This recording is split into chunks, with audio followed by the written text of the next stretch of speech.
నమస్తే, welcome to Suman TV. ప్రస్తుతం మనతో పాటు ఉన్నారు ప్రముఖ ఆస్ట్రాలజర్, జ్యోతిష్య రత్న, జ్యోతిష్య చక్ర వైభవ నిపుణులు డాక్టర్ రాళ్లపల్లి రవికుమార్ గారు. నమస్తే గురువుగారు. నమస్కారం అమ్మా. గురుగారు, 2024 మార్చి నెలలోని ద్వాదశ రాశుల్లో వివిధ రాశుల వారికి ఏ విధంగా ఉందో మనం తెలుసుకుందామండి. ముందుగా మార్చి నెలలోని ద్వాదశ రాశుల్లో నవగ్రహాలు ఎక్కడెక్కడ ఉన్నాయి? తప్పకుండా అండి. శరదిందు సమాకారే పరబ్రహ్మ స్వరూపిణి వాసరాపీఠ నిలే సరస్వతి నమస్తుతే. సుమన్ టీవీ ప్రేక్షకులకి నమస్కారం. తాకట్టులో ఉన్న బంగారాన్ని విడిపించి ఆ రోజు ఆన్లైన్ రేటుకే మేము కొంటాం. Sharma gold company. నవగ్రహాలు ద్వాదశ రాశుల్లో మార్చి నెలంతా ఎక్కడ ఉన్నాయో ఇప్పుడు తెలుసుకుందాం. ముందుగా సూర్యుడు వచ్చేసి మనకి మీనరాశిలో ఉన్నారు. అలాగే మనకి బుధుడు వచ్చేసి అదే మీనరాశిలో నీచ స్థానంలో ఉన్నారు. నెక్స్ట్ గురువు వచ్చి మనకి మేషరాశిలో ఉన్నారు. అలాగే రాహు మనకి మీనరాశిలో ఉన్నారు. అలాగే కేతు వచ్చేసి మనకి కన్యారాశిలో ఉన్నారు. ఇక శుక్రుడు మనకి కుంభరాశిలో ఉన్నారు. అలాగే శని స్వస్థానమైన కుంభరాశిలో ఉన్నారు. అలాగే కుజుడు కూడా మనకి కుంభరాశిలో ఉన్నారు. ఓవరాల్గా చూసుకుంటే కనుక కుంభరాశి మీనరాశిలో మూడు గ్రహాలు చొప్పున ఉన్నాయి. కాబట్టి ఈసారి కొంచెం జాగ్రత్తగానే చెప్పుకోవాలండి. గురుగారు, మార్చి నెలలోని ద్వాదశ రాశుల్లో మనం ఒక్కొక్క రాశి గురించి చాలా వివరంగా తెలియజేస్తున్నారు. వారు పాటించాల్సిన పరిష్కార మార్గాలు కూడా సూచిస్తున్నారు. ఈ వీడియోలో వృశ్చిక రాశి వారికి ఈ మాసం అంతా కూడాను ఎలా ఉండే అవకాశం ఉంటుంది, అలానే చక్కటి పరిష్కార మార్గాలు మన ప్రేక్షకులకు తెలియజేస్తారా? తప్పకుండా అమ్మా. ముఖ్యంగా వృశ్చిక రాశి అనగానే మనకి విశాఖ 4వ పాదం, అనురాధ 1, 2, 3, 4 పాదాలు, జ్యేష్ఠ 1, 2, 3, 4 పాదాలు, ఈ నక్షత్రాల సమూహం మనకి వృశ్చిక రాశిలోకి వస్తుంది. సో ఈ రాశి వారికి ప్రస్తుతం అర్ధాష్టంశ నడుస్తుంది. గురువు 6వ స్థానంలో ఉన్నాడు. రాహుకేతులు బలం మటుకు పరిపూర్ణంగా బాగానే ఉంది. ఎందుకంటే రాహు పంచమ స్థానంలో ఉన్నాడు, కేతు లాభస్థానంలో బాగున్నారు. ముఖ్యంగా ఈ గురుబలం తక్కువగా ఉండడం చేత దైవబలం, దైవానుగ్రహం తక్కువగా ఉండడం, ఎక్కడికి వెళ్ళినా పనులు జరగకపోవడం, శుభకార్యాలు ఏమైనా కూడా అన్నీ పోస్ట్పోన్ అవ్వడం, అయితే సంతాన విషయం గురించి ఎంత ట్రై చేస్తున్నా కూడా అది కలక్కపోవడం, వివాహ ప్రయత్నాలన్నీ కూడా ఆలస్యం అవ్వడం, ఇవన్నీ కూడా గత సంవత్సరం నుంచి జరుగుతున్నాయండి. ఇదంతా కూడా ముఖ్యంగా గురుబలం లేకపోవడం. ఇవన్నిటి కూడా చెక్ పెట్టే సమయం మటుకు ఏప్రిల్ 22వ తారీఖు అండి. ఎందుకంటే సప్తమ స్థానంలో గురువు ప్రవేశిస్తాడు వృశ్చిక రాశి. 22 అని మీరు అంటున్నా, అది 2025, ఇంకా ఆల్మోస్ట్ ఒక 1 year ఉంది కదండి. అది అర్ధాష్టంశేనండి.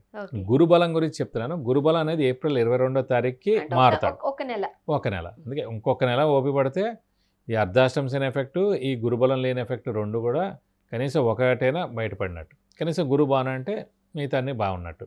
కనీసం శుభకార్యాలు ఇంట్లో, ఒక మంచి ఉద్యోగం రావడం, ఒక ప్రమోషన్ రావడం, ఒక వివాహం కాని వారికి వివాహం అవడం, సంతానం లేని వారికి సంతానం కలవడం, ఇవన్నీ కూడా ఒక్కొక్క పని జరుగుతుంటుంది అన్నమాట. కాబట్టి వృశ్చిక రాశి వారు ఏంటి, ఈ నెలలు కూడా మౌనంగా ఉండడం ఉత్తమం. కానీ ఆరోగ్య విషయం కానివ్వండి, డబ్బు ఖర్చు విపరీతంగా ఉండి, అనవసరమైన మాటలు పడడం కానీ, అనుమానం కలిగే పనులని జరగడం కానీ, ఇవన్నీ కూడా జరుగుతున్నాయన్నమాట. గత ఏడాది నుంచి చాలా దారుణమైన పొజిషనే వాళ్ళకు ఉంది. సో ముఖ్యంగా వాళ్ళకి ఇంకా మెయిన్ పాయింట్ అంటే చంద్రుడు మనస్కారకుడు, బుద్ధికారకుడు ఎవరికైనా సరే. అలాంటి చంద్రుడు ఒక వృశ్చిక రాశిలో నీచ స్థానంలో ఉంటాడు, ఇంకే రాశిలోనూ ఉండడు. సో ఆ మనస్సు బుద్ధి కూడా అనవసరమైన వేవరింగ్, స్ట్రెస్, స్ట్రెయిన్, మానసిక ఆందోళన ఫస్ట్ బై బర్తే ఉంటుంది వాళ్ళకి వృశ్చిక రాశి వారికి. ఇక్కడ ముందు దాని నుంచి బయటపడాలి. సో ఎప్పుడు పాజిటివ్గా ఉండడం, ధైర్యంగా ఉండడం, ఎవరేం చెప్పినా నమ్మకపోవడం, ఎవరి మీద అనుమానం పడకపోవడం. సో అలా ఉంటే కనుక మెల్లమెల్లగా ఆ చంద్రుడు బలంగా ఉంటాడు. అందుకే చంద్రుడు రిలేటెడ్ ఏమైనా ఉన్నా కూడా పరిహారాలన్నీ కూడా వాళ్ళు ఎక్కువగా పాటిస్తుంటే కూడా చాలా మంచిది. ప్రస్తుతం మనకి అర్ధాష్టంశన ఎఫెక్ట్ కూడా చాలా ఎక్కువగా ఉంది. ఎందుకంటే అర్ధాష్టంశన బలాన్ని ఇంట్లో 5 నిమిషాలు కూడా ఉండలేరు. ఇంటికి వస్తారు ఉద్యోగం చేసి, కానీ 5 నిమిషాలు కూడా ఉండలేరు. అలా కూర్చొనివ్వకుండా ఉంటుంది అన్నమాట. ఎక్కువగా స్థానచలనం, తిప్పడం, డబ్బు ఖర్చు అయిపోవడం, వృధా ప్రయాస, ఆలోచన ఎక్కువైపోవడం, ఎవరిని నమ్మకపోవడం, అందరూ మోసం చేయడం, మిత్రులు కూడా శత్రువులు అయిపోవడం, ఇలా అంతా కూడా దారుణంగా ఉంది. చాలా ఇబ్బందికరంగా ఉంది ప్రస్తుతం. ఎందుకంటే ఇందాక కూడా చెప్పుకున్నాం మనం, ఒక శని మటుకు సింహరాశి అధిపతి అయిన రవి, మేషరాశి అధిపతి అయిన కుజుడు, వృశ్చిక రాశి అధిపతి అయిన కుజుడు. సో రవి కుజుళ్ళకి ఒక ఆట ఆడిస్తాడనమాట. ఎందుకంటే శని శత్రువు కాబట్టి ఈ 3 గ్రహాలు, ఈ 2 గ్రహాలకి, రవికి కుజుడికి. కానీ వృశ్చిక రాశి వారికి అర్ధాష్టంశన అంటే అందరికీ అర్ధాష్టమ శనికి దీనికి తేడా ఏంటంటే ఇంకో 50% ఎఫెక్ట్ ఎక్కువగా ఉండడం. సో అందుగురించి అంటే మనం మౌనంగా ఉండడం ఉత్తమం. కనీసం నెలలాళ్ళలో మనకు గురుబలం వస్తుంది కాబట్టి ఈ నెలలాళ్ళు జాగ్రత్తగా ఉంటే మనకు అన్ని విధాలా మంచి అంటే చేకూరుతుంది. మీరు చెప్తున్నారు చాలా ఇబ్బందికరమైన పరిస్థితులు ఎక్కువగానే ఉన్నాయి అవును. అండ్ గురుబలం అస్సలు లేదంటున్నారు. అవును. మరి ఎంతవరకు కరెక్ట్ అంటారు? గురుబలం అంటే ముఖ్యంగా అనుకున్నాం కదా, 2వ స్థానం, 5వ స్థానం, 7వ స్థానం, 9వ స్థానం, 11వ స్థానం మన రాశి నుంచి గురువు ప్రవేశించినప్పుడు సంవత్సర కాలం పాటు ఉంటాడు కాబట్టి దాన్ని గురుబలం అంటాం. ఇది ఇక్కడ 6వ స్థానం అయిపోయింది. సో 6వ స్థానం ఏంటి? అప్పులు, శత్రువులు, అనారోగ్యం. ఈ 3 కారకాలు ఏవైతే ఉన్నాయో అది 6వ స్థానం అన్నమాట. సో అప్పులు ఎక్కువ అవుతాయి, శత్రువులు ఎక్కువ అవుతారు, అనారోగ్యం అయ్యేందుకు అవకాశాలు ఎక్కువగా ఉన్నాయి. సో గురువు ఆ ప్లేస్లో ఉన్నాడు కాబట్టి ఆ గురుబలం లేకపోవడంతో ప్లస్ ఈ 3 కూడా పడాల్సి వస్తుంది. అందుకే కనీసం 1 మంత్ అయితే కనుక ఏప్రిల్ 22వ తారీఖుకి గురువు సప్తమంలో వస్తాడు కాబట్టి అప్పటి నుంచి బాగుంటుందని చెప్పుకోవాలి. మరి ఉద్యోగస్తులకి ఎలా ఉండే అవకాశం ఉందంటారు? ఉద్యోగస్తులు ముఖ్యంగా ఏంటంటే అర్ధాష్టమ శని నడుస్తుంది కాబట్టి శని ప్రొఫెషన్ కారకుడు, ఉద్యోగ కారకుడు కాబట్టి ఉద్యోగం బాగానే ఉన్నా కూడా స్ట్రెస్, స్ట్రెయిన్, మానసిక ఆందోళన అక్కడ బాస్తో కానీ మెయిన్ బాస్తో కానీ ఏదో ఒకటి ఇబ్బందులు కలగడం, కొలీగ్స్తో ఇబ్బంది కలగడం ఏదో ఒకటి ఉంటూనే ఉంటాయండి. ఎక్కువ లీవులు పెట్టడం, లేటుగా రావడం, బద్ధకం పెరగడం ఇవన్నీ కూడా శని పాయింట్స్ అన్నమాట. మరి ఉద్యోగస్తులకి ఎలా ఉంది? వ్యాపారస్తులకి ఎలా ఉంటుంది? వ్యాపారస్తులు కూడా సేమ్ అండి. ఎందుకంటే వ్యాపారస్తులు కూడా మెయిన్ ధన కారకుడైన గురువు 6 ఇంటూ ఉన్నాడు కాబట్టి ధనానికి చాలా ఇబ్బందిగా ఉంటుంది. కొత్త అప్పులు చేయాల్సి ఉంటుంది. అప్పుల వాళ్ళ బెడద తప్పదు. శ్రమకాలం ధనం వ్యర్థం అయ్యేందుకు అవకాశాలు ఎక్కువగా ఉన్నాయి. రావాల్సిన బాకీలు ఆలస్యం అవుతాయి. కొత్త వ్యాపారం కూడా అస్సలు స్టార్ట్ చేయొద్దు. ఎక్స్పాన్షన్కి వెళ్ళొద్దు, స్పెక్యులేషన్ జోలికి వెళ్ళకండి, మధ్యవర్తితో వహించకండి. ఒక్క నెలలు కనీసం మౌనంగా ఉంటే మంచిది. మరి ఇన్ని టెన్షన్స్ మధ్య ఆరోగ్యం ఎట్లా ఉంటుందంటారండి? ఆరోగ్యం కూడా మిశ్రమంగా ఉంటుందని అనుకోవాలండి. ఎందుకంటే స్ట్రెస్, స్ట్రెయిన్, మానసిక ఆందోళన వల్లనే కొత్తగా అనారోగ్యాలని ఇవి విపరీతంగా వస్తున్నాయి. సో మనం ఎక్కువ స్ట్రెస్ తీసుకోకుండా, స్ట్రెయిన్ తీసుకోకుండా కొంచెం కూల్గా, మౌనంగా, ఎవరితో ఎక్కువగా మాట్లాడకుండా ప్రశాంతంగా ఉంటే కనుక కనీసం ఈ నెలలు ఉంటే కనుక మనకు మంచిదని చెప్పుకోవాలి. అంటే సంతానం గురించి ఏం చెప్తారు? సంతానం అయితే ప్రస్తుతం లేదని చెప్పుకోవాలండి. ఎందుకంటే 6వ స్థానంలో గురువు అంత మంచిది కాదు. సో సప్తమ స్థానంలోకి ఏప్రిల్ 22వ తారీఖు నుంచి వస్తాడు కాబట్టి ఆ సంవత్సర కాలం పాటు ఉంటాడు కాబట్టి ఆ సంవత్సరంలో ఎప్పుడైనా సరే కలిగేందుకు అవకాశాలు ఎక్కువగా ఉన్నాయి. గురుబలం సరిగ్గా లేదు, ఒకవేళ వివాహ ప్రయత్నాలు ఏమైనా జరుగుతూ ఉంటే అది సక్రమంగా జరిగే అవకాశం ఉందా? లేకపోతే వివాహం అయిన వాళ్ళు అనుకోండి, వాళ్ళ వైవాహిక జీవితం ఎలా ఉండే అవకాశం ఉంది? వైవాహిక జీవితం బాగానే ఉంటుందండి, ప్రాబ్లం లేదు అందులో. కానీ వివాహం కాని వారికి మటుకు వాళ్ళు మటుకు ఏప్రిల్ 22 తర్వాతే అయ్యేందుకు అవకాశాలు ఉన్నాయి. వాడు మానవ ప్రయత్నం చేస్తుండాలి. ఈ రోజులండి ఇదివరకులా కాదండి. ఇదివరకు ఒక పెళ్ళికి వెళ్ళారంటే, ఒక అమ్మాయిని చూశారంటే ఆ అవతల అబ్బాయి తల్లిదండ్రులు జస్ట్ వాళ్ళు ఓకే అనుకుంటే అక్కడ పెళ్ళి ఫిక్స్ అయిపోయినట్టే. 1 మంత్ లోపల 15 రోజుల్లో పెళ్ళి అయిపోయేది. ఇప్పుడు అలా కాదు. ఇప్పుడు మొత్తం 99.9% అంతా కూడా మీకు తెలుగు మ్యాట్రిమోనో ఇంకో మ్యాట్రిమోనీలో ఇస్తారు. 0.1%కి పెళ్ళి ఫిక్స్ అవ్వడానికి 1-2 ఇయర్స్ పడుతుంది. ఎక్కడైనా రూల్ అంతే అండి. ఎక్కువగా అతిగా ఉంటే కనుక అది ఆలస్యం అయిపోద్ది అన్నమాట. ఏదైతే అందుకే ప్లాటినం చూడండి తక్కువగా ఉంటుంది, కాస్ట్ ఎక్కువ. ఎక్కువగా ఉందనుకోండి ఐరన్ లాగే 10 రూపాయలే ఉంటుంది కేజీ.